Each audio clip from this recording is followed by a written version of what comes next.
Good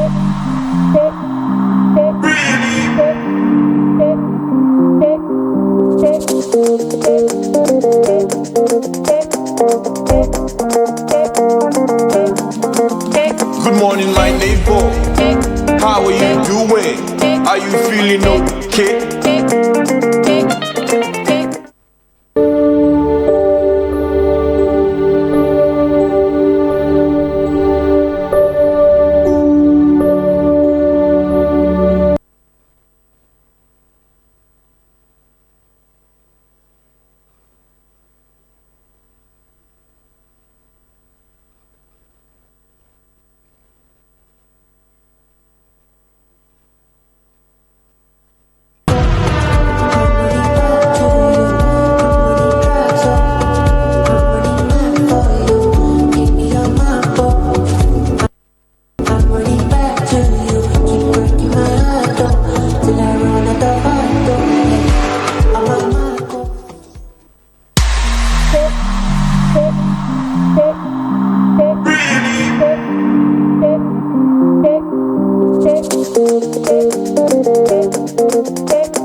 Good morning, my neighbor.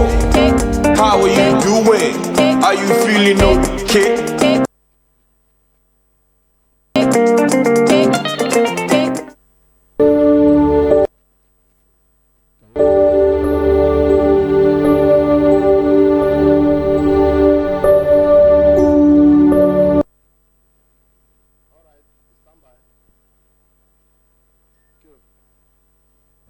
Hello, good morning, and welcome to Good Morning Port Harcourt, coming to you live from Silverbird Television right here in Port Harcourt.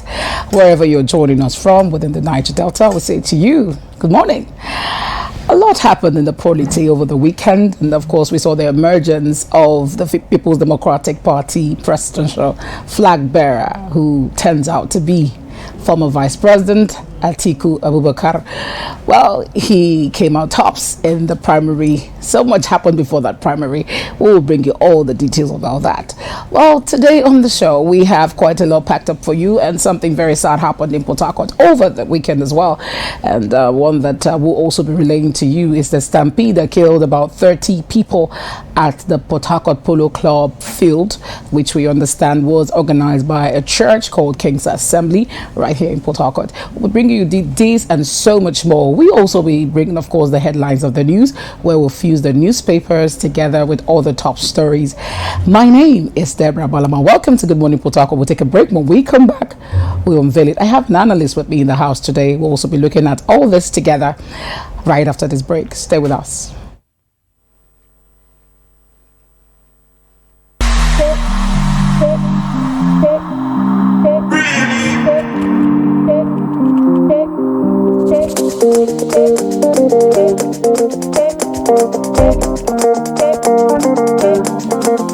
Good morning, my neighbor. How are you doing? Are you feeling okay?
Welcome back to Good Morning Port Harcourt, and then we go on straight to the headlines of the news, and you know that's where we'll fuse it all, bringing you the top stories and on the news, and as well as some other stories from the magazines, the newspapers, as well as other mainstream media.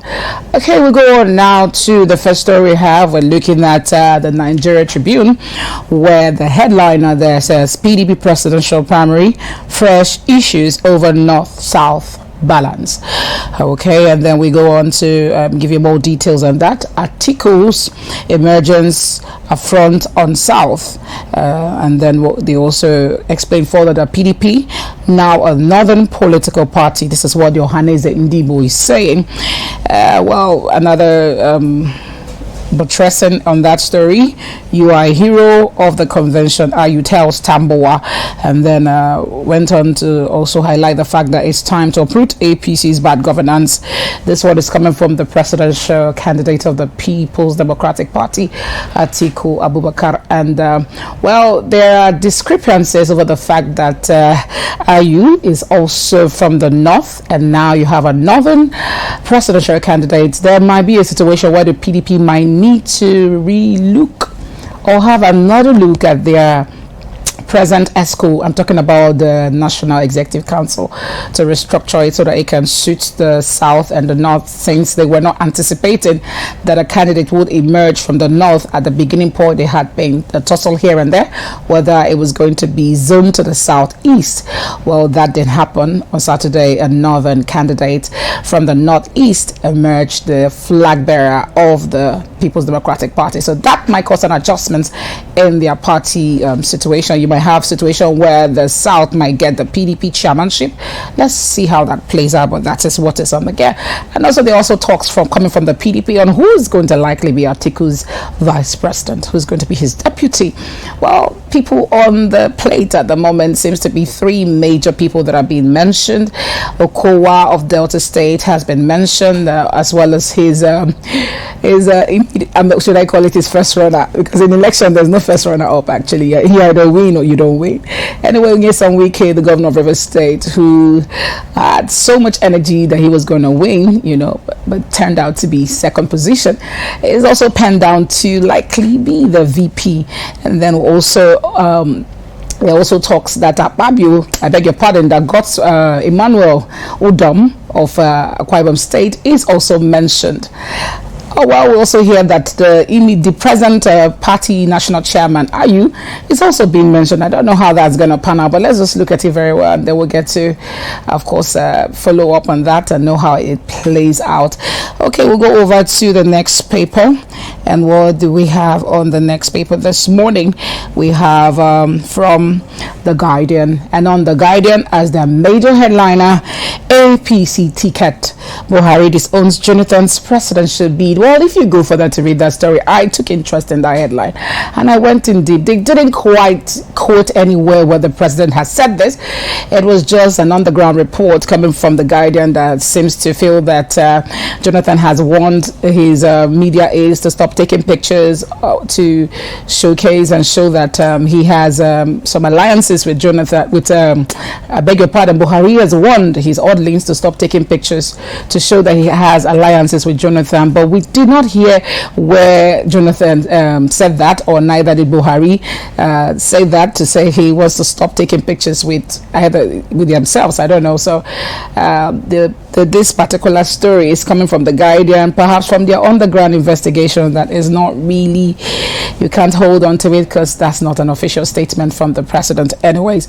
And then we go to Daily Independent, where we have as their major headliner, APC presidential primary, Tinubu's chances at risk over removal of statutory delegates. Well, you know how that issue panned out. The presidency refused to sign what would have given the stage to, as well as the statutory delegates, to be able to vote on that day of their primaries. I'm talking about the PDP and as well as the APC.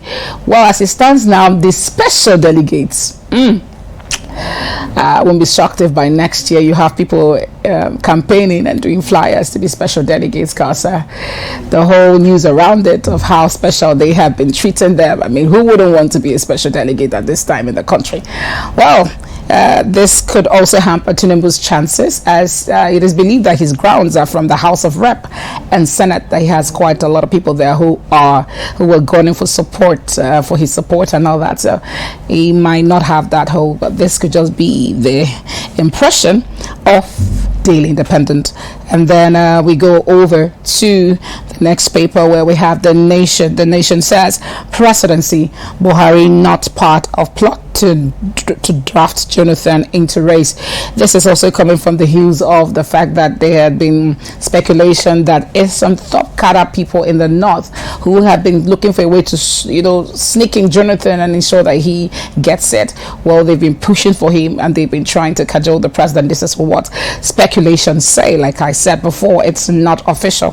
So this is what it is. Well, you all remember that on Thursday, a court gave a verdict that Jonathan qualifies to contest the election, and nothing holds him not to. So going by that, you might of course think that people are going to get fidgeted, or is it coming in as a consensus? And of course you would expect that people who don't like this might start to make moves here and there to see why is this, what's so special about these pictures. Anytime he comes to the villa, there's a picture, and then the next thing that he goes to see the chairman, there's a picture. So they're saying that there are some insiders who are trying to push Jonathan to be the consensus candidate, but the president himself has not said anything as regards to that.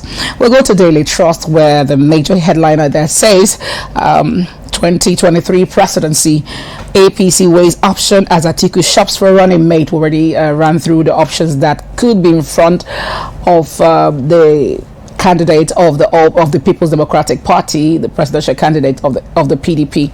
Well, who would he pick? Would he pick the VP to be Nyesom Wike? Let's look at the chances of that. We'll be analyzing. He's going to be joining me soon. We'll look at this. How would someone pick someone who gave him such a heat race chase, Okay, anything is possible in the political corridor. And then we go over to Daily Sun, and on Daily Sun, PDP primary, how Northern elders ensured Atiku's victory. You all know what happened on Saturday. It was tensed. At some point, it looked like the governor of River State was almost there, and then a miracle happened at the dying minute.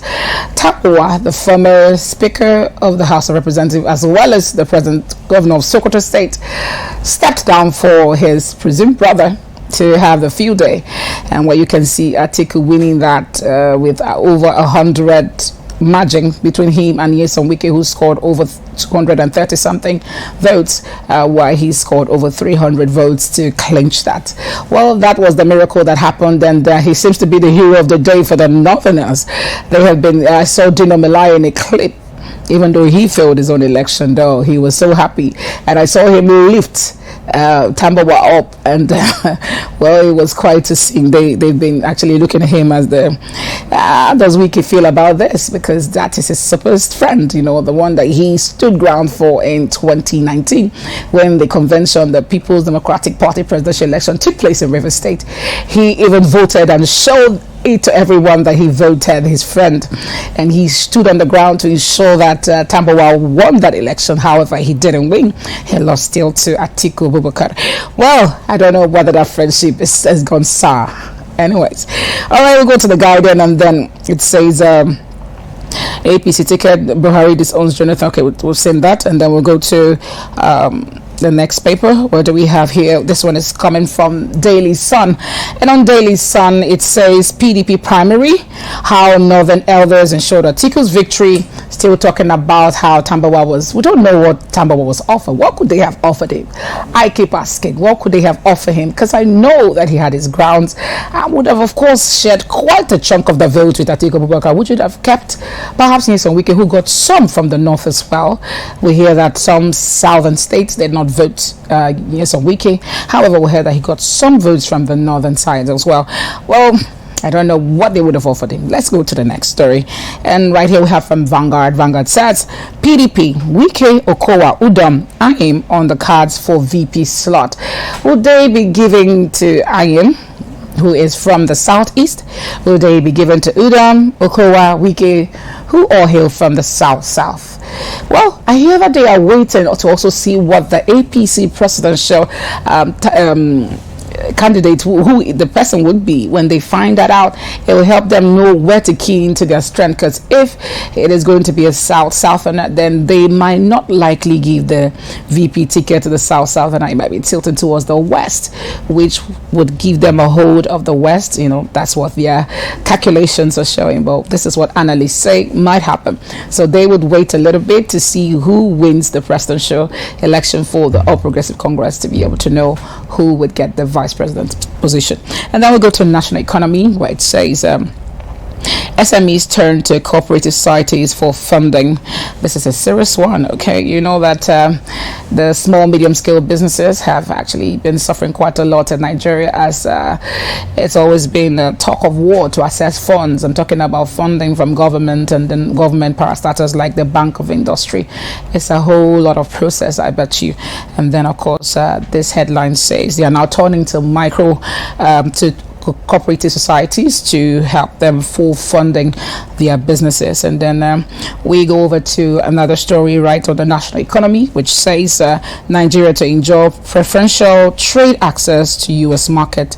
Well, this is coming from the U.S. envoy, which is a welcome development. And the last headline here from New Telegraph, which says PDP race for VP slot begins after Atiku's emergence. Well, another talk of politicking begins. I can't wait to see who emerges as his VP. Well, the governor of Rivers State seems to be in a high spirit, as a video after the convention was shown where he was having a handshake with Vice President Atiku Abubakar, and even prostrated a little bit to show respect to the former Vice President and now the flag bearer of the People's Democratic Party. A lot of intrigues in the polity. Well, back to the All Progressive Congress, of course, moved their convention following the extension of dates by INEC to the 6th and the 7th. Okay, so we are likely going to see their convention take place on the 6th, crossing to the 7th. Why are they prolonging this? Well, it could be that they are still indecisive about the consensus issue. Well, with that election, I don't see that election becoming a consensus because of the kind of big wingers that are playing. I mean, someone like Asiwaju Bola Ahmed Tinubu. I'll let the analysts handle the spot when we come back. Well, but before we go, we would like to, of course, let you see what happened at the Eagle Square, where the election took place on Saturday. We had Saraki, who also ran for the election, scoring 70. We had the likes of Ayim, who had about very low votes, as low as 20, or there about 14. That was really deplorable for an Igbo candidate after all the screams and all that. He couldn't get support. Where did the Igbo candidates, the delegates, all vote? Who did they vote for? Is a question for another day. Okay, we had all of them give their speech, including Nyesom Wike, who was in very high spirit. His confidence, that he was going to win this was really big. Like, I must say, he was so sure he was going to win this. I don't know what could have given him so much confidence. I believe that there must have been something that it goes beyond, because he was more vocal amongst all the candidates. Tambowa was a bit quiet. Saraki also was just doing their underground. But our governor, Nyesom Wike, who is the governor of Rivers State, was very sure he was going to win this one. A shot. An interview, he actually did ask the interviewer to congratulate him, as he is already seeing himself as the candidate, the flag bearer of the People's Democratic Party. What went wrong? Well, let's just see, relate to you all that happened. In a few clips, you get to see the speeches of those who contested against Atiku, and then we're also going to bring you Atiku's acceptance and victory speech after he was declared the winner of the election.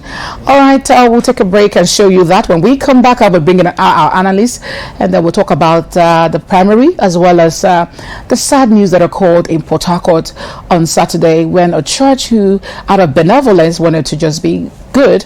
They've been doing this since 2014 without hitches, without any incident like this. But unfortunately, looks like the hardship is biting harder at this time. And so they had quite a mammoth crowd gather for this particular event, which has been happening since 2014. And unfortunately, there was a stampede that led to the death of 30 people. Well, we're going to be bringing you a speech by the General Overseer of the Church, who is Chris Ugo. He calls himself the lead pastor of King's Assembly. We'll bring you his speech this morning. He had a live video where he talked about this, and we're also going to also look at it. Is there a way a stampede like that could have been avoided at a gathering? This and so much more. Good Morning Port Harcourt. Let's bring you the speeches from the various candidate aspirants, and then of course the winner, the candidate of the People's Democratic Party. Let's watch this.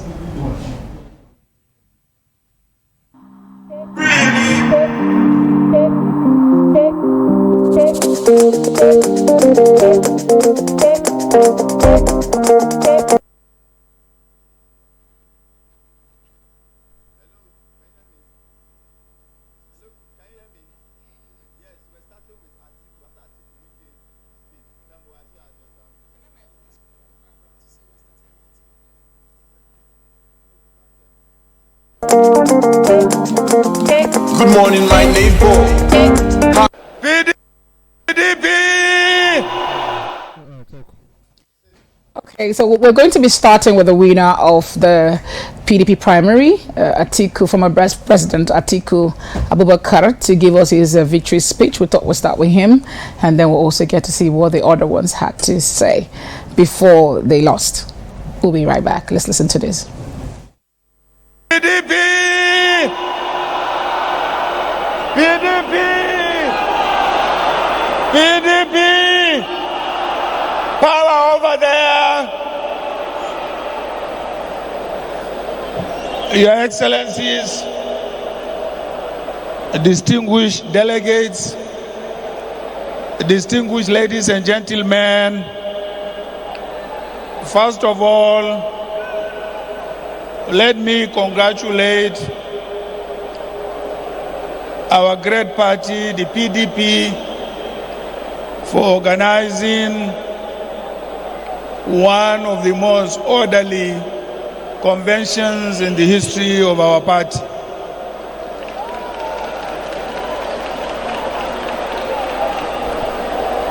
Let me also hope and pray the way this convention has been organized, that is how the voting is going to be organized in a credible, transparent, and acceptable process. This convention is unique, is historic.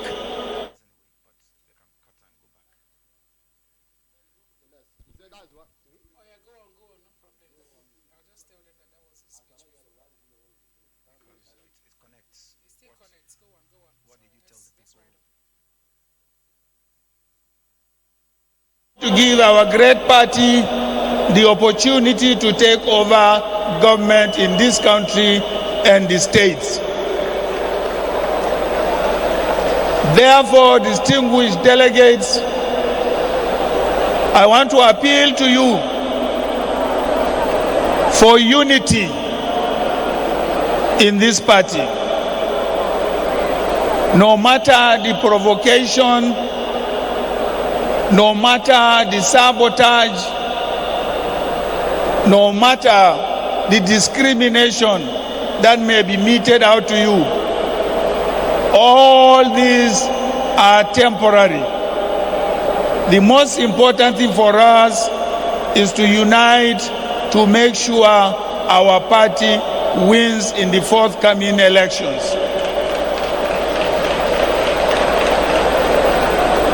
I am distressed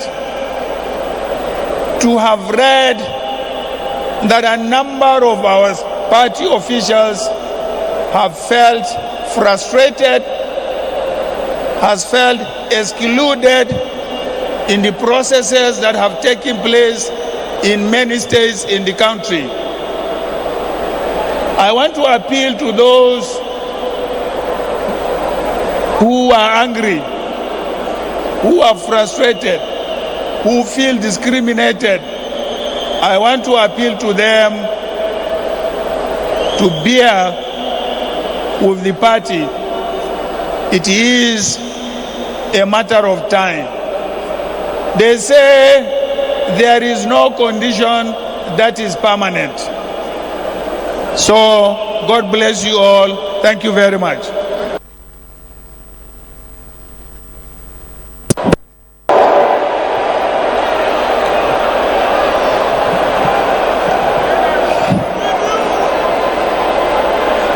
Your Excellencies, our dear leaders, very important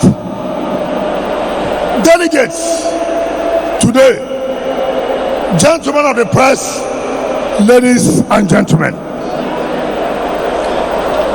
I have come to your states to speak to you. Today is for me to thank you. It's for me to thank you for the energy. Since morning you have been here because of this party. Thank you, special delegates. Thank you. Thank you. Thank you. Thank you. Listen, I will speak to you on two issues. One is the party. Let me vow today, anybody who emerges here, I will support the person to the fullest. Anybody who emerges here today, I will support the person to the fullest, because I'm a committed party person, because I love this party, because since 1998 I've been in this party. I work for this party. I will not go anywhere. This is my party.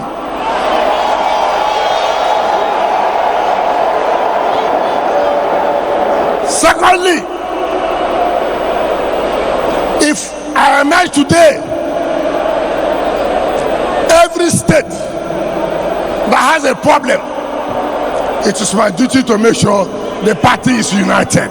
We unite everybody to make sure we win this election 2023. You know, I didn't come here today to tell you about theory. What is the problem with Nigeria? Leadership. Leadership is the major problem with Nigeria. Therefore, PDP, you must not make mistake. You must have a courageous leader, a fearless leader, somebody who can withstand APC. And it is me. It is me. Please, my dear delegates, send me for this assignment. Let me go and win APC. I will win APC for the power to come back to PDP on behalf of Nigerians. Thank you. PDP, power to the people, power to the women, power to the youth. The national chairman of our great party, distinguished Senator Dr. Yeche Ayu, the chairman of the Convention Planning Committee, distinguished Senator A.B. Mark, distinguished leaders of our great party, distinguished delegates, gentlemen of the press, ladies and gentlemen, a very good evening to you all. Our dear country, Nigeria, is at the crossroad. We are in the critical moment in the lives of our country. We are therefore compelled as patriots to come together, work together, rescue this country and rebuild it together. I accepted to throw my hat into the ring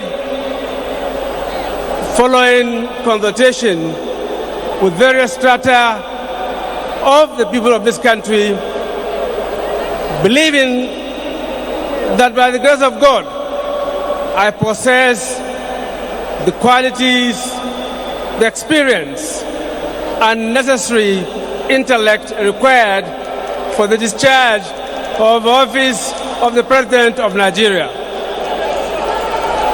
By training, I'm a lawyer and indeed a member of the body of benchers and a live bencher for that matter.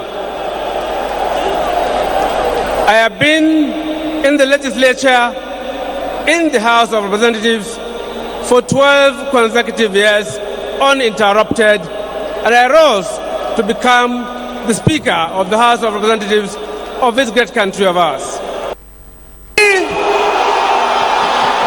PDP! Power to the people! Power to the youth! Power to the movement! Your Excellency, the chairman of our great party, leaders of this great party, distinguished delegates from the 774 local governments, let me join others to welcome you to our national convention.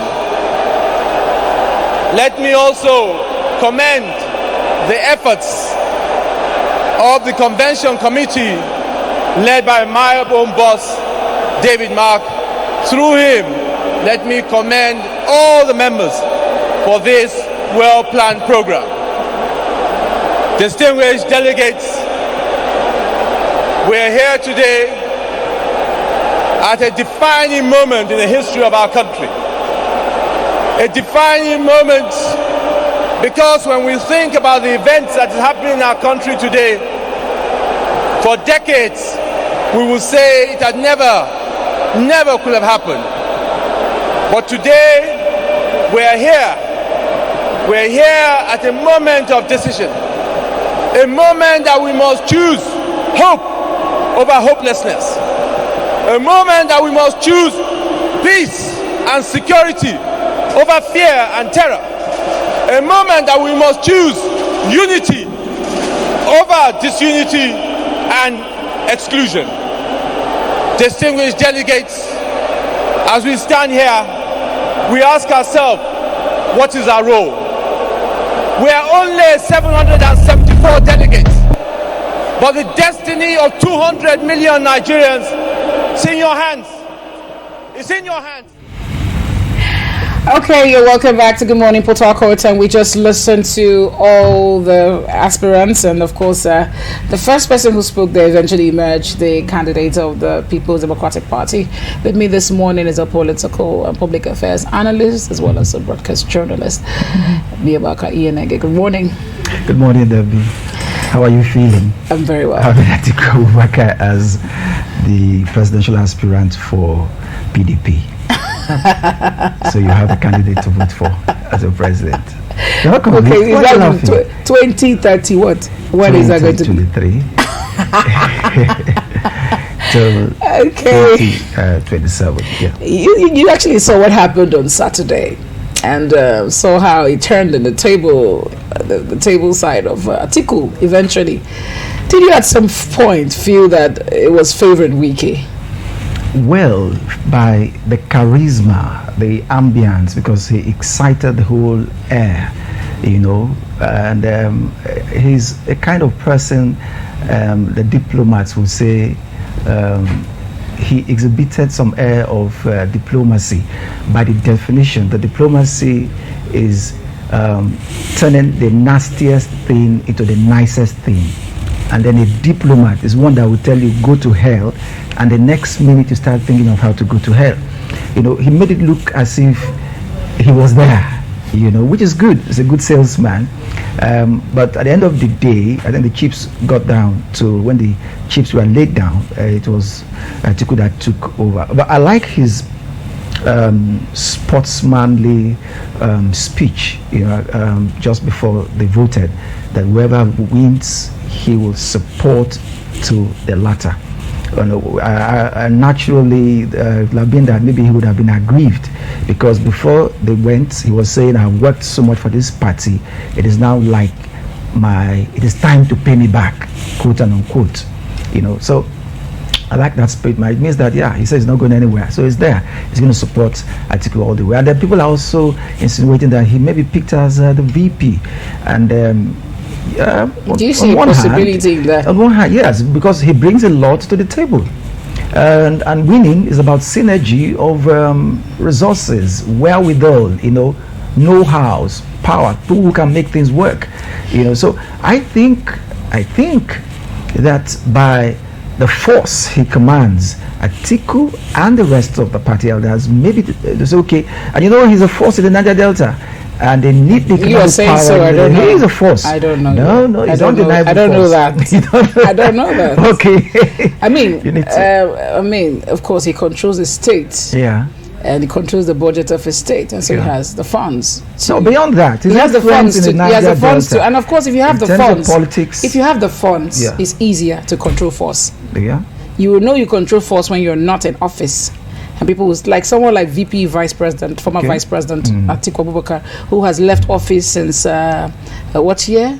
2020. After 2014, they were there 1993. Yeah, 1999. He lost. Yeah, 1999. In 2007, I think he went back. 2009 from 1999 to 2007, and he's still relevant till now. Like, he still has people who support him and all that. Of course, we know he still has purchasing power anyway. But then you know how forceful or how relevant someone is when they leave office. However, that's not to say there are people who are irrelevant already while they're in office, like somebody like Ayade losing an incumbent governor, losing a senatorial election of his own party in his own state. I mean, yeah, we can say that, but let's wait until Wike leaves office, and then we'll know, without the funding of course, he has access to funds. Yeah. If you ask me, observing him, if there's any other position outside emeritus professor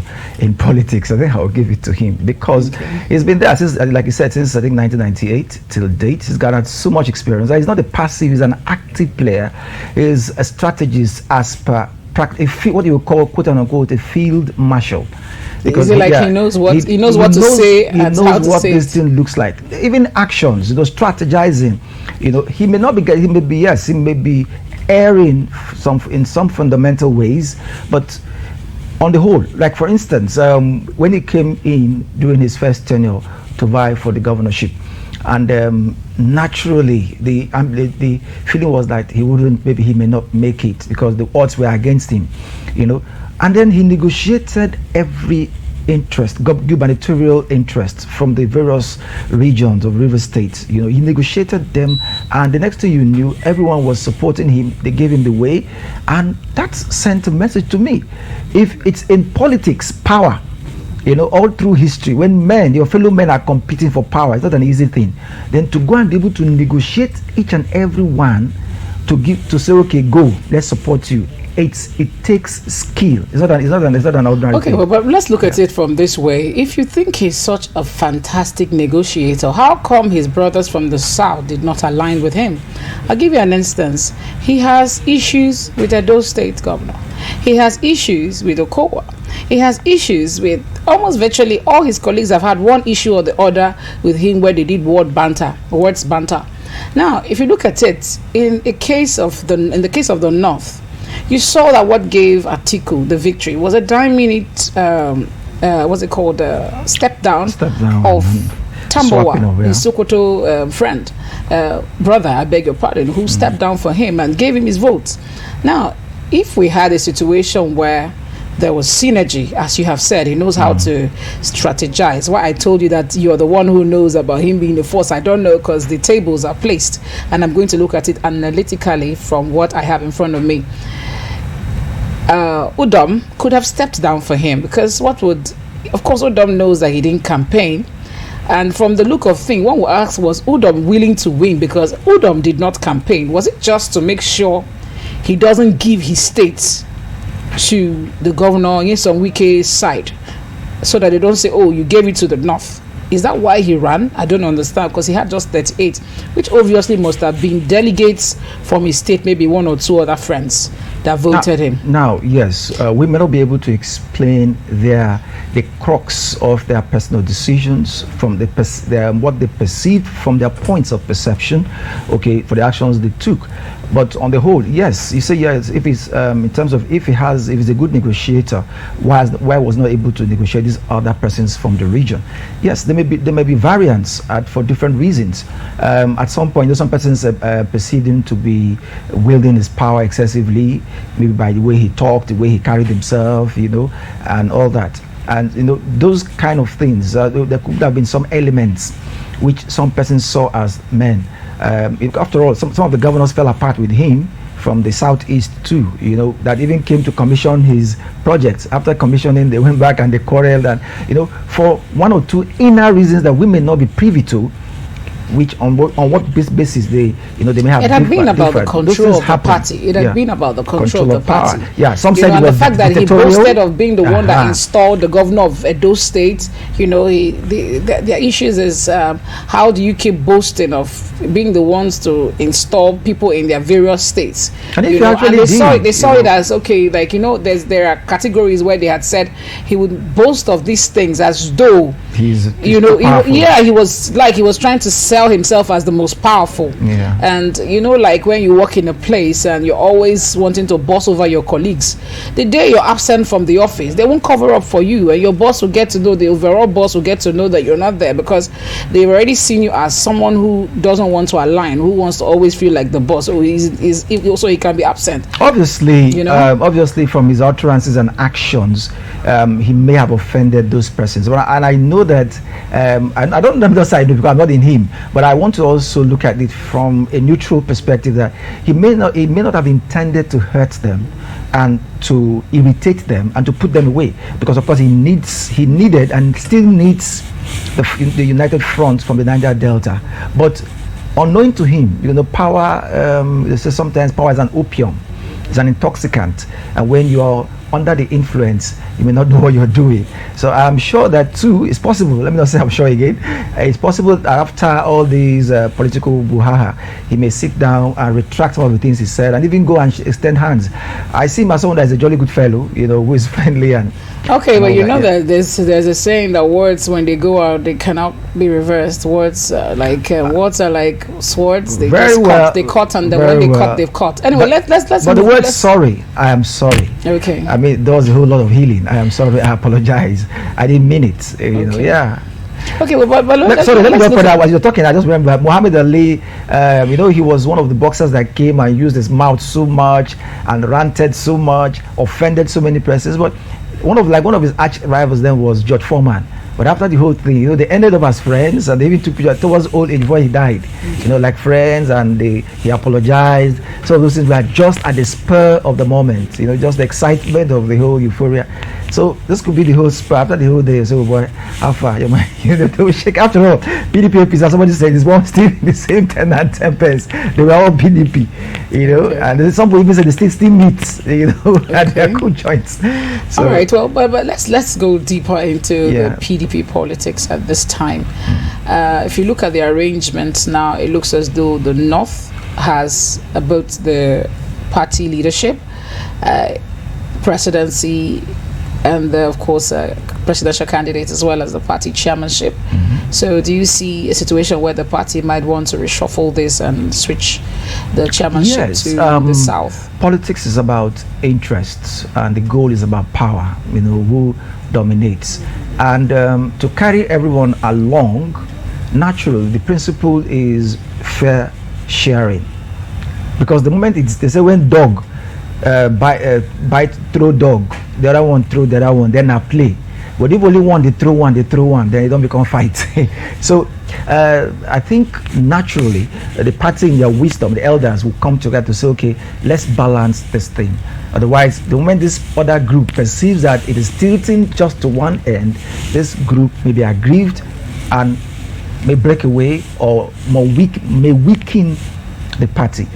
So, and like I said before, our governor is a force to reckon with, and they need in Niger Delta. They need the resources. They need those who have political experience, who can talk to who is who. You can't take that away from him so much. You seem to be speaking like his spokesman today. No, this is obvious. This is obvious.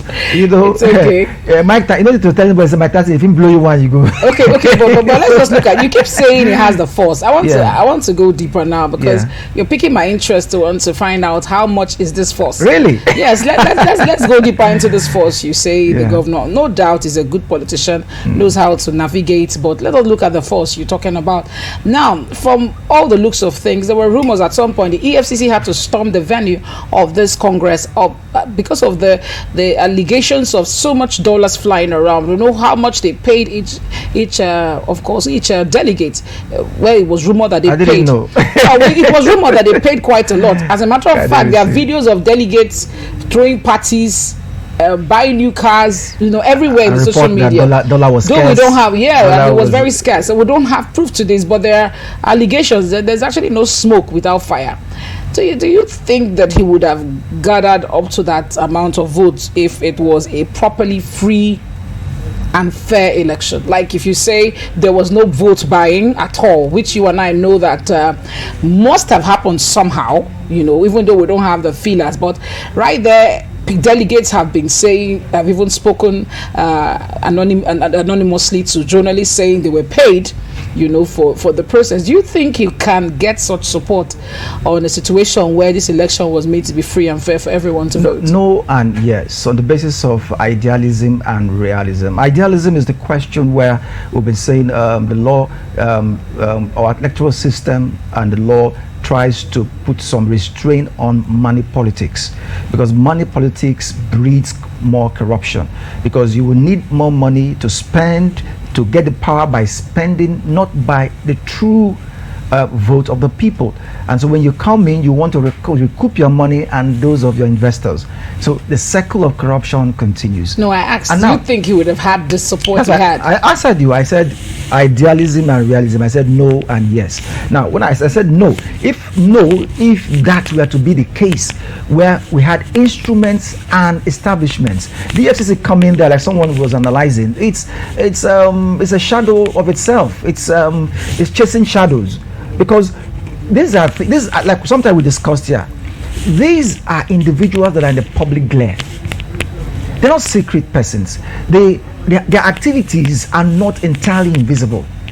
So if you want to check the financial muscle, the financial worth, the financial amassment of an individual, there are ways and you will do it over time.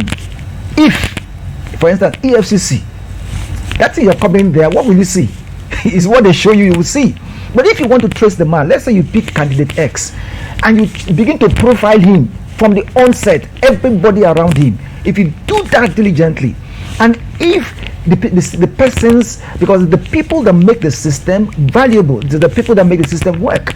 So if these officials that have been put there were doing, and every other security arm were doing their work properly, and they were not surcharged or sold out or given preferential treatment, if they did that, they would have gotten more results. But they didn't do that. So to come to the reality is that the game is a money game. Obviously, you don't need any spirit to tell you. Now you ask if he would have. Someone who has controlled billions, I mean, by whatever favors, investments or friends or donations, I mean, they would have. It's possible that he could amass such amount of money to throw around to also pool influences like the donations to the north. Let me also ask. There were donations before. Yes, the person that won, Atiku Abubakar himself. You know, there were issues of corruption, sometimes leveled against him when he was as vice president in charge of the privatization, whatever. And although I think the former president said he circumvented his office, or he abused his office by acquiring some of the properties to himself, all that. And then the other international organizations, Islam Bijou, whatever issues, all the other corruption issues that came, so you also ask yourself, how did he make his money? He was a public servant from the Nigerian customs before he went into business. So how did he? So all these are profilings that would have come. So that's the reality we are today. Okay, well, I think we'll just move away from the PDP convention and its primary issues to other issues. However, I heard that the party led by Ayocha Ayu has gone to pay a courtesy visit, a thank you visit to Tambowa for the party national chairman to physically now front himself, just before we go over there, to front himself as paying a thank you visit to someone who stepped down for another candidate, for another aspirant to win. You smell the fish. I'm smelling the fish, you know. I'm Okay. smelling the fish. For me now, I think the next big question to Nigerians is, who is this man, and can he really deliver the goods? According to Plato said, that is about the good to the people.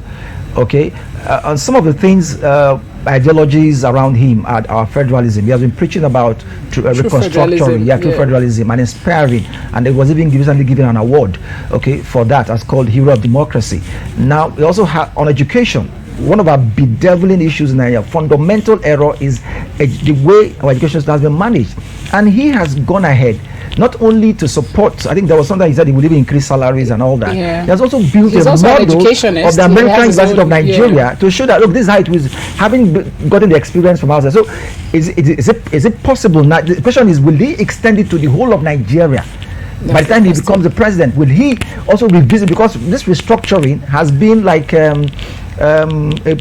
pool of crocodiles that nobody wants to step into. I don't know what they are scared of. Okay, so. And maybe somebody, as a businessman too, he's gone into several businesses and created. There was a time he was claiming he was the largest employer of labor. So I think. Okay. All right, so I mean, that's the clip where you saw Ayocha Ayu, the PDP national chairman, paying a courtesy thank you visit. Well, anyway, it is congratulations to both the winner and the ones who didn't win. I don't want to call them losers.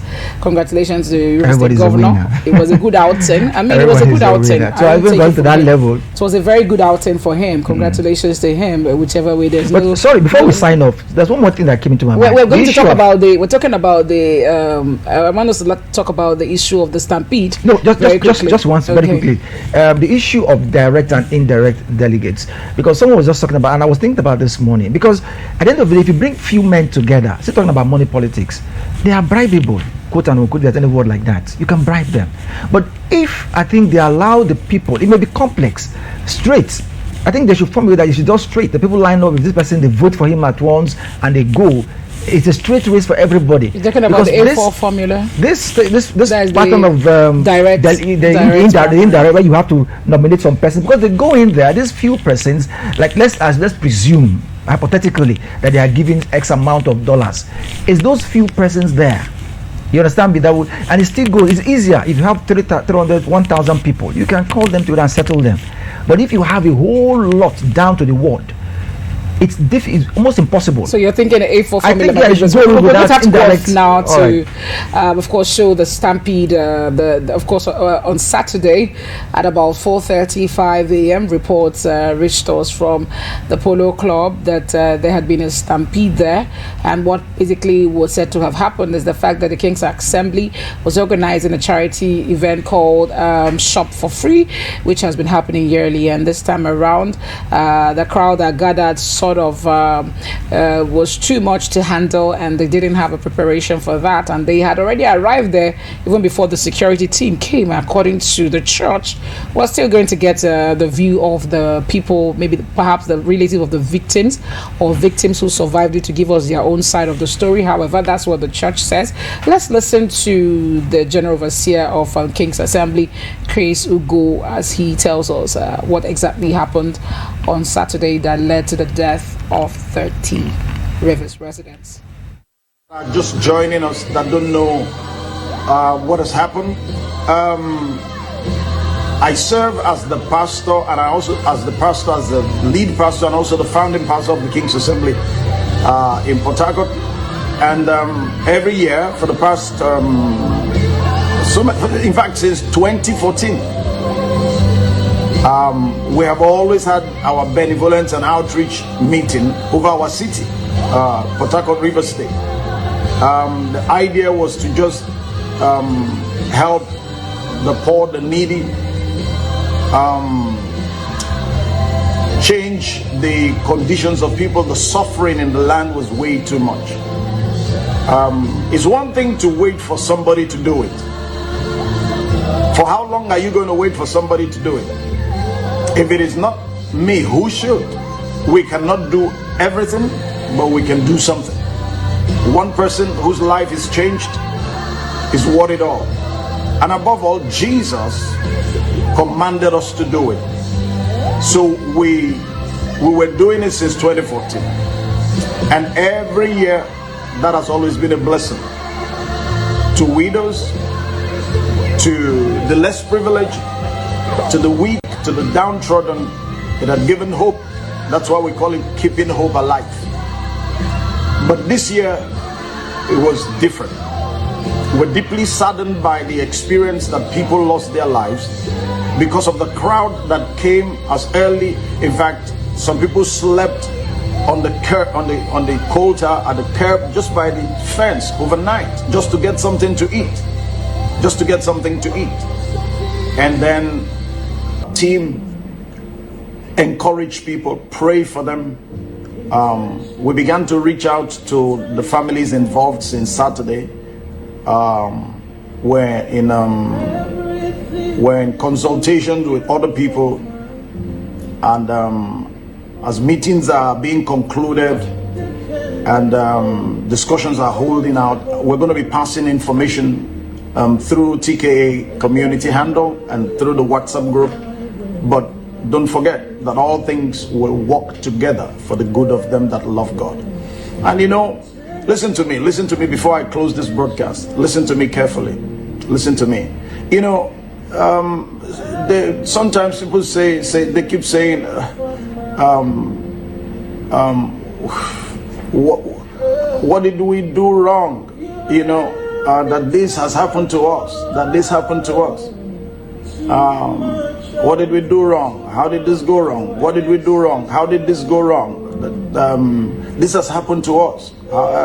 We must be doing something wrong. We must be doing something wrong. Please listen to me carefully. Nobody prepares for a crowd for 3 a.m. in the morning. Our team are organized. Our team are strong, able. But when the people decided not to listen and kept pushing each other,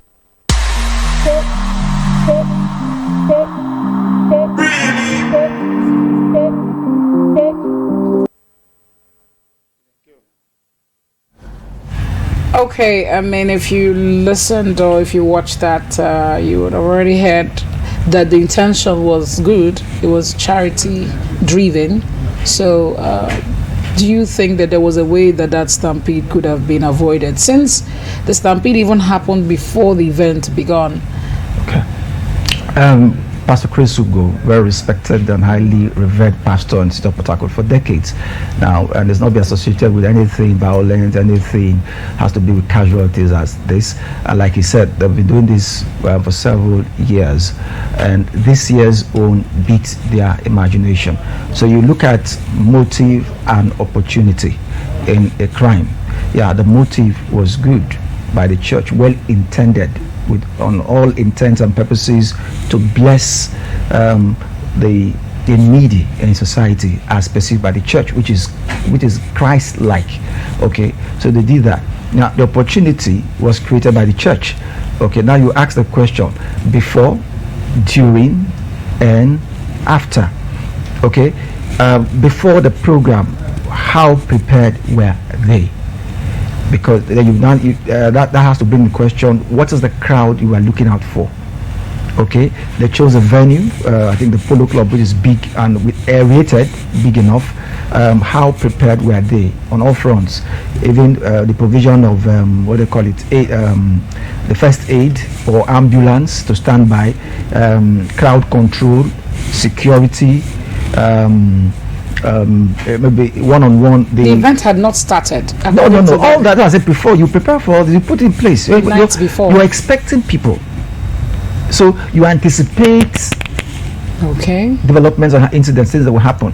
So along that line, and that's why you bring in experienced persons Okay, what are the likely things to happen when you bring people together?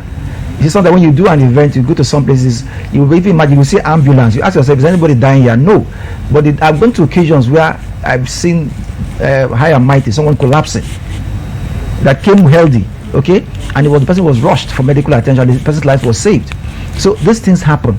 So now, what is the amount of crowd? He has acknowledged that the crowd beats their imagination. So you now ask yourself, in terms of the crowd management, there are two ways. One, self-motivated management. Two, the personnel that are put to control the crowd.